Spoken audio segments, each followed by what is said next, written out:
Now we present our next panel discussion, which is the Global Corridor, Inter-Country Investments and NRI Capital. Mr. Shyam Sarma, who is the founder, WealthChoice Infrostech.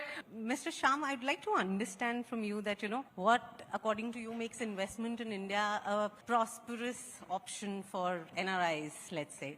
NRI के तौर पर अगर हम बात करें तो आज Indian real estate sector NRI के लिए ग्लोबली मार्केट में स्टैब्लिश इसलिए हुआ है कि आज उस एनआरआई को clear vision and clear stability and आपका ट्रांसपेरेंसी एंड ट्रस्ट जिसके लिए स्पेशल थैंक्स हम बिल्डर लॉबी को कहेंगे।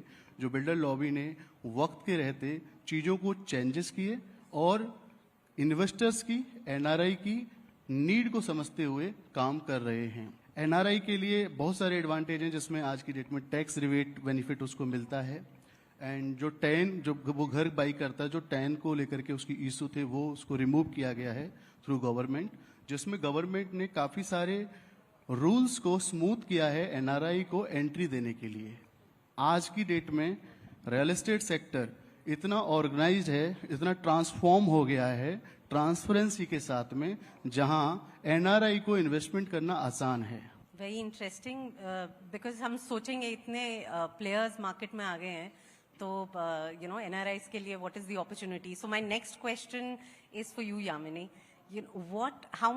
how important is it, brand credibility to really attract that attention from global audience? Well, thank you so much, Kalpana and ETNOW for having me here. I believe for buyers or NRIs, they invest not just only in the land or infrastructure, but they invest in the trust. Where exactly the credibility of the developer behind the project plays an important role. And being the listed becomes a very powerful differentiator. Because they're not just any other real estate brand, but it's a proper organization which works under strict, strong corporate governance, regulatory compliances, and the transparency. I mean, every financial disclosure or any small business decisions has to be out there on the public domains. So, more than I would like to say that NRI also should be educating on doing the track record of the developer based on RERA cases or any delay payment authorities or any timely deliveries. And everything is out there online.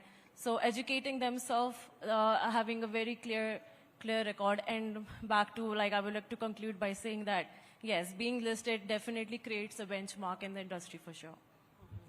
Interesting. So, Sumit, something similar that I want to ask you is, what about your positioning? How should brands, in your opinion, position themselves to attract global attention while playing big in the domestic market as well? Thank you, Kalpana. My only thing is that when you talk about the global investors or the global citizens, I think the world has become shorter. It's not really that you're investing in India or they're investing in any other markets. I think what Yamini talked about really makes sense. It's the trust factor that they really look at. But the most important part is the governance. The global citizens are just not wanting to invest their money. They're like a investor in itself, right? Who are actually looking at everything. The developer's track record, the trust factor, the kind of global alliances and partnerships they have, So, and the global benchmark is followed or not. Everything is actually walk the talk. They evaluate the current Indian real estate scenario basis that. So that is what is really, really changing and making a difference.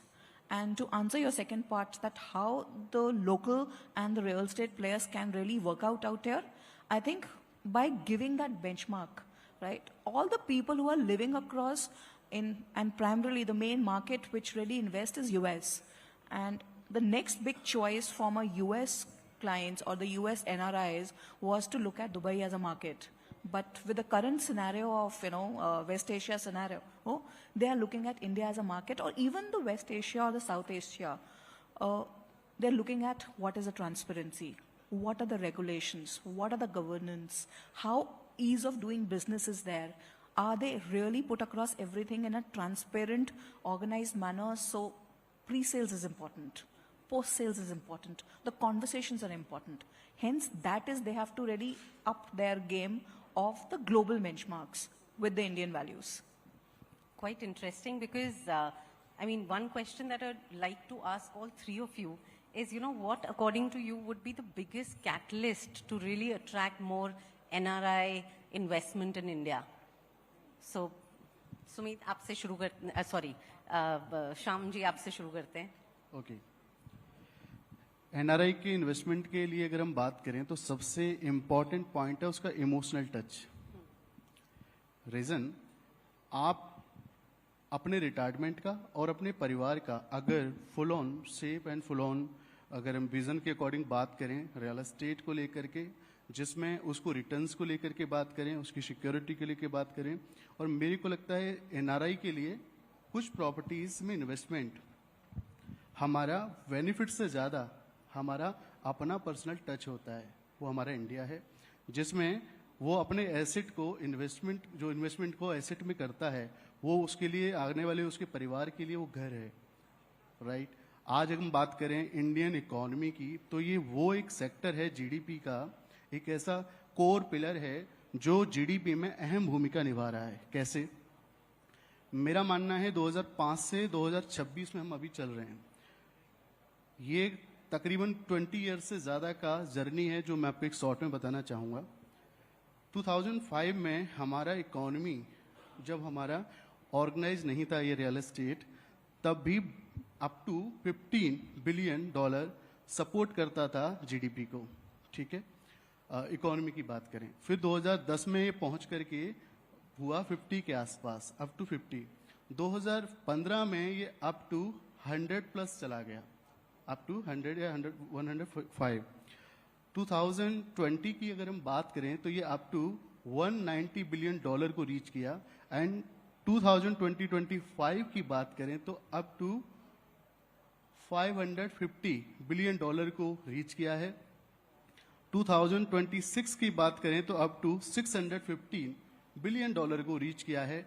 मैं expect कर रहा हूं कि आने वाले 2030 में real estate sector GDP में $1 trillion को रीच करेगा, जिसके चलते आज इन्वेस्टर को, एनआरआई को क्या चाहिए? पहले उसका सोचना था यार इंडिया में पैसा लगाऊंगा तो पता नहीं मेरा घर मिलेगा नहीं मिलेगा.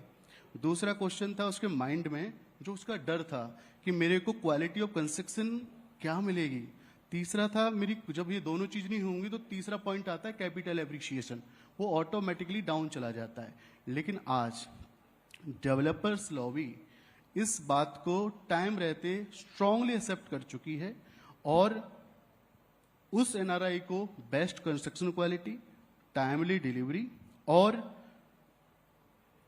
क्रॉस वेंटिलेशन से लेके वो हर छोटी छोटी चीजों पर काम करना डेवलपर्स का, और जिसमें गवर्नमेंट का फुल सपोर्ट आना थ्रू आपका जीएसटी, थ्रू आपका रेरा. एंड जबकि 2015 से 2020 का सबसे ज्यादा स्ट्रॉन्ग टाइम था रियल एस्टेट में, मतलब एक उसको डिलीवरी को देना, क्योंकि जीएसटी आया, आपका नोटबंदी आया, आपका रेरा आया, आपका कोविड आया. उसके चलते भी 2015 से 2020 में इकोनॉमी ने, रियल एस्टेट ने जो कंट्रीब्यूट किया भारतीय जीडीपी को, वो आपका अप्रोक्सीमेटली $180 बिलियन पहुंचा. तो मेरा मानना है कि आज वो ट्रस्ट बिल्ड हो चुका है, आज वो फियर खत्म हो चुका है. सबसे बड़ा क्वेश्चन था कि मैं इंडिया में प्रॉपर्टी लूंगा तो मुझे कोई एडवाइजर मिलेगा या नहीं मिलेगा जिससे मेरी प्रॉपर्टी मेंटेन रहेगी. आज वो प्रोफेशनल्स, वो उसकी नीड को समझा जा रहा है जो वो चाहता है, और उसके चाहत के अकॉर्डिंग हम उसकी नीड को यहीं से फुलफिल कर रहे हैं. और उस एनआरआई के ट्रस्ट को बिल्ड कर चुका है रियल एस्टेट में आज इंडियन रियल एस्टेट. तो कहीं कोई क्वेश्चन मार्क नहीं है, उसके लिए सारे दरवाजे खुले हैं. जो वो सोच सकता है अपने फियर को, वो सारे एंड हो चुके हैं आज की डेट में. Best architect, best landscaping, best construction quality हर डेवलपर यूज कर रहा है. इनके चलते उसको टाइमली डिलीवरी भी मिल रही है और उसको राइट रेंटल यील्ड का बेनिफिट देखने को मिल रहा है. अरे वाह, very nice. You want to go next? I would say when it comes to the catalyst towards the economic growth, I feel when it comes to real estate industry, it's still been a consistent, still benefiting from a consistent repo rate over the time. And it's still attracting the financial market by the domestic and the international investors for sure. And now I would like to narrow it down towards Noida. I mean, why not? Noida is the future and it is powerful. And coming up with, as being discussed in the previous panel discussion also about the GCCs. Of course, GCCs are like changing the hub, like Noida from the IT to a global innovation hub now, with a lot of AI and R&D, like GCCs are coming up. Even the government is also like initiating by coming up with the UPGCC policy. We are attracting the international companies, like for example, LG has recently invested 1,000 CR for developing an R&D in Noida. And moving towards the Yamuna Expressway corridor, I mean, it is definitely attracting the global Asian trade and going to be very major transit hub. So all of these together, I feel like aligning perfectly with the vision of 2047, and Noida is going to play a very crucial role in placing the India as a global investment destination. Wow, that's impressive. What do you think? I will give a very crisp answer, Kalpana. It is about, you're talking about the catalyst, what will really drive the NRI capital into our country. What we have seen a lot of NRI investment, whether it's from UK, from Australia, from Middle East, everywhere what they are looking at is either the governance and the global benchmark. If India offers the kind of lifestyle that they're used to with the security parameters, I think they are investing. And that is the cut short. In fact, our NRI's closure time is much lesser as compared to the domestic clients also, because they go very fast, and especially with the dollar and Indian currency coming across, it is very favorable to currently invest in India. And India is becoming the third largest economy. It's on its way, right? That is what is really driving it. So the main catalyst is actually if you offer the global benchmark to these customers along with the governance practice, then we have it with us. Thank you. Very interesting. Yamini mentioned Noida. Do you want to mention any cities that you feel are going to attract a lot of global attention? So across the India, actually everything is coming out. Gurgaon is the millennium city that is coming across, and we are present with India's first and globally biggest branded residences in Gurugram, which is the Western Residences.